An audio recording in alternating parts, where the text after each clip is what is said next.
Hello friends, welcome to my channel. This is your friend and mentor, Divija. What is it that I have for you today? Yes, I'm going to talk to you about complex sentences. What do they do? Complex sentences, how are they helpful to us? First of all, they are exciting elements of the language. They can add a lot of depth to your writing. They show relationships between clauses like cause and effect, time and place, and contrast. They help to join strong and weaker ideas.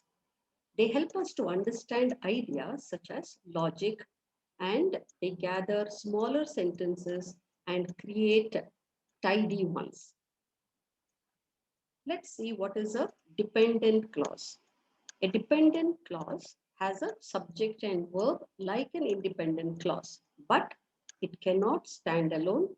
It does not express a complete thought like an independent clause. Complex sentences are formed when an independent and a dependent clause are joined. Note here, dependent clause can be a noun clause, adjective clause, or an adverb clause. Let's look at the structure of a complex sentence. A complex sentence is equal to one independent clause and a minimum of one dependent clause. Independent clause can come at the beginning of the sentence, like Akshay plays tennis as he enjoys it. So the independent clause, Akshay plays tennis. Dependent clause plus independent clause. Dependent clause can come at the beginning of the sentence. While I was asleep, the cat came in. The cat came in is the independent clause, which is at the end of the sentence. Let's learn a little more about this. Complex sentences are joined by subordinating conjunctions. What is a subordinating conjunction? It is either a word or a phrase that links a dependent clause to an independent clause. Let's revisit the same sentences. Akshay plays tennis as he enjoys it. So Akshay plays tennis is one clause. He enjoys it is another clause. The two clauses are joined by a conjunction as. While I was asleep, the cat came in. So while I was asleep is the dependent clause. The cat came in is the independent clause. And while is the subordinating conjunction.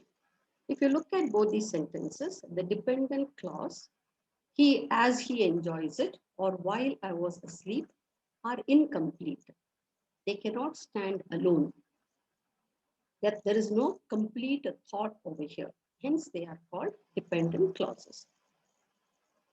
Now, subordinating conjunctions, what are they when we are talking about cause and effect?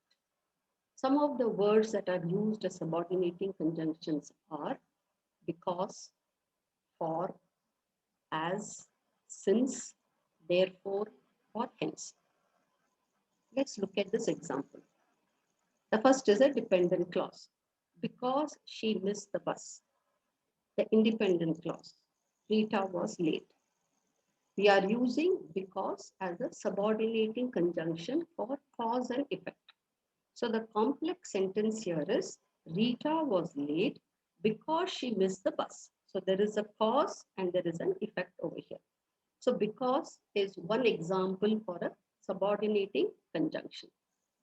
What are the subordinating conjunctions that show relationships of time and place?